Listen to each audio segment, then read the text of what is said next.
दोस्तों नमस्कार, मैं हूं डॉक्टर प्रदीप प्रसन्न। आप भी प्रसन्न होंगे ऐसी आशा ही नहीं, पूर्ण विश्वास है। आप सबका स्वागत है मेरे चैनल हिंदी की बिंदी पर। तो आइए आज कुछ नया सीखते हैं नए टॉपिक के साथ।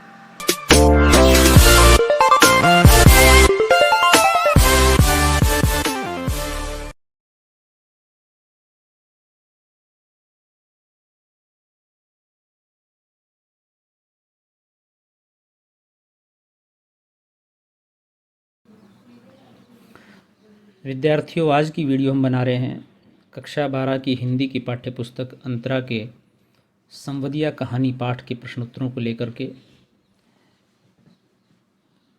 फणीश्वर नाथ रेणु द्वारा लिखी गई ये कहानी संवदिया, इससे संबंधित हम इसके पाठ आधारित उसके भाव, अर्थ और विश्लेषण को समझाने के लिए, स्पष्ट करने के लिए पहले 3-4 वीडियो बना चुके हैं।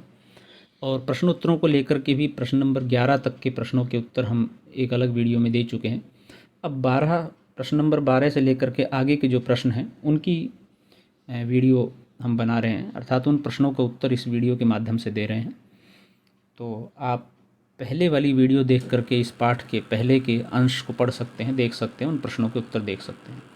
तो वीडियो हम प्रारंभ करें उससे पहले आपसे रिक्वेस्ट है, यदि आपने हिंदी की बिंदी चैनल को अभी तक सब्सक्राइब नहीं किया है तो प्लीज़ उसे सब्सक्राइब जरूर करें, बेल आइकन को जरूर दबाएं ताकि कोई वीडियो आप मिस न कर पाएँ। आइए शुरू करते हैं आज की वीडियो। तो क्वेश्चन नंबर 12 है, इन पंक्तियों की व्याख्या कीजिए। बड़ी हवेली अब नाम मात्र की ही बड़ी हवेली है। तो इसका उत्तर है, प्रस्तुत पंक्ति में हरगोविंद बड़ी हवेली की तुलना उसके बीते समय से करता है, जब इस हवेली के ठाठ बाट ही कुछ थे और थे। एक समय था जब बड़ी हवेली का गांव में दबदबा हुआ करता था। उसकी पहचान थी। बड़े भैया के मरने के बाद सब ठाठ बाट चला गया। बाकी 3 भाइयों ने हवेली का बंटवारा कर दिया और अब यहाँ कोई नहीं रहता है। अब यह नाम मात्र की हवेली रह गई है। अब इसकी पहली वाली शान शौकत और पहचान नहीं रह गई है। हरगोविंद ने देखी अपनी आँखों से द्रौपदी की चीरहरण लीला। प्रस्तुत पंक्ति में हरगोविंद उस समय का वर्णन करता है जब हवेली की रानी बड़ी बहुरिया की साड़ी तक उनके 3 देवरों ने टुकड़े करके बांट लिए थे। बड़ी बहुरिया के पहने हुए गहने तक नोचकर आपस में बांट लिए थे। हरगोविंद ने बड़ी बहुरिया के साथ वह अन्याय होते देखा है। उस अन्याय को दर्शाने के लिए हरगोविंद ने उसकी तुलना द्रौपदी के चीरहरण लीला से की है। बड़ी बहुरिया के साथ जो किया गया वह द्रौपदी के चीरहरण से कम भयानक नहीं था। बथुआ साग खाकर कब तक जीऊँ। यह पंक्ति बड़ी बहुरिया तब कहती है जब अपनी माँ को हरगोविंद के माध्यम से अपनी व्यथा सुनाने के लिए भेजती है संवदिया के रूप में। वह अपनी माली स्थिति से परेशान है। घर में खाने के लिए कुछ नहीं है, जो भी खाती है उधार का खाती है। बथुआ ऐसी हरी सब्जी होती है जो खेतों तथा खाली स्थानों में यूं ही खरपतवार के रूप में उग जाया करती है, तो बड़ी बहुरिया उसे खाकर ही जीवन व्यतीत करती है। अपनी माँ को अपने बुरे हाल दर्शाने के लिए वह यह कहती है कि बथुआ साग खाकर कब तक जीऊँ, अर्थात अब स्थिति यह है कि मेरे पास खाने के लिए यही बथुआ साग बचा है और कुछ नहीं है। किस मुँह से वह ऐसा संवाद सुनाएगा। यह पंक्ति हरगोविंद अपने मन में सोचता है। उसने बड़ी बहुरिया के वे दिन भी देखे थे जब वह हाथों में मेहंदी लगाए हुए कई लोगों का घर चलाया करती थी।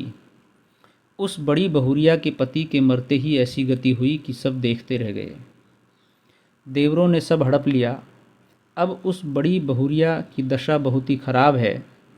उसके दर्द भरे संवाद को सुनकर हरगोविंद कष्ट में था। उसे समझ नहीं आ रहा था कि बड़ी बहुरिया की माँ को ऐसा संवाद कैसे सुनाएगा। उनकी माँ को यह सुनकर दुख नहीं होगा कि जहाँ बेटी को रानी बनाकर भेजा वहाँ उसे एक समय का भोजन भी नहीं मिल पा रहा है। यह सोचकर हरगोविंद दुविधा में पड़ गया। प्रश्न नंबर 13 है, संवदिया की भूमिका आपको मिले तो आप क्या करोगे। संवदिया बनने के लिए किन बातों का ध्यान रखना पड़ता है। हालांकि ये आपके अपने विवेक पर है, आप इस पाठ को पढ़ने के बाद इस प्रश्न का उत्तर दीजिए, लेकिन कुछ आउटलाइन, कुछ विशेषताएं हम सामान्य रूप से आपको बता देते हैं। बाकी आप अपने मन से इस प्रश्न का उत्तर दीजिएगा। संवदिया की भूमिका मुझे मिलेगी तो मैं वैसा ही करूँगी जैसा कि एक संवदिया को करना चाहिए। दिए गए पाठ में हरगोविंद ने बड़ी बहुरिया का संदेश पढ़कर नहीं सुनाया। उसने ठीक नहीं किया। बड़ी बहुरिया का जीवन अपने ससुराल में कष्टमय बीत रहा था। वह क्यों ऐसा संदेश अपनी माँ को भेजती? हरगोविंद ने बहुरिया का संदेश न देकर बहुरिया के लिए कठिनाई और बढ़ा दी। संवदिया बनने के लिए निम्नलिखित बातों का ध्यान रखना पड़ता है। दिए गए संवादों को याद रखना पड़ता है। यदि वह संवाद भूल गया तो उसे उसके पेशे के साथ अन्याय करना होता है। संवाद के साथ भावों को भी वैसा ही बोलना पड़ता है। एक संवाद के साथ भाव बहुत महत्वपूर्ण होते हैं। संवाद पहुंचाने के साथ साथ यह ध्यान में रखना होता है कि संवाद समय रहते पहुँचे। यदि संवाद पहुँचने में देर हो जाए तो अर्थ का अनर्थ हो सकता है। संवदिया को भावनाओं में नहीं बहना चाहिए। उसे संवाद को भावनाओं से अलग रखना चाहिए। यदि वह अपने कार्य में भावनाओं को लगा पाएगा तो अपने कार्य के साथ न्याय नहीं कर पाएगा। उसे मार्ग का ज्ञान होना चाहिए। यदि उसे मार्ग का ज्ञान नहीं है तो वह समय पर संवाद नहीं पहुंचा पाएगा। सबसे महत्वपूर्ण बात कि यह संवाद गुप्त रहे, इसकी खबर उसकी छाया तक को नहीं पहुंचनी चाहिए। अगला प्रश्न है, इस कहानी का नाट्य रूपांतरण कर विद्यालय के मंच पर प्रस्तुत कीजिए। तो ये आप स्वयं कर सकते हैं विद्यार्थी लोग। तो विद्यार्थियों, ये संवदिया पाठ के प्रश्नों को लेकर उनके उत्तरों के आधार पर ये वीडियो बनाई गई। वीडियो आपने पूरी देखी, उसके लिए धन्यवाद। ये आपके लिए लाभान्वित होगी ऐसी हमें आशा है। और वीडियो यदि आपको अच्छी लगी तो इसे लाइक कीजिए, शेयर कीजिए, कमेंट्स कीजिए और चैनल को सब्सक्राइब करना न भूलें। आप कक्षा 12 ही नहीं बल्कि अन्य कक्षाओं की एवं कंपटीशन एग्ज़ाम की तैयारी के लिए हिंदी भाषा साहित्य का अध्ययन करना चाहते हैं तो आप इस चैनल पर लगातार जुड़े रहें। अनेक प्रतियोगी परीक्षाओं की और कक्षाओं की, अकादमिक और प्रतियोगी परीक्षाओं सभी की वीडियो इस पर बनती हैं, तो लगातार आप देखते रहें। शुक्रिया, नमस्कार। नेक्स्ट वीडियो में नेक्स्ट टॉपिक के साथ फिर मिलते हैं।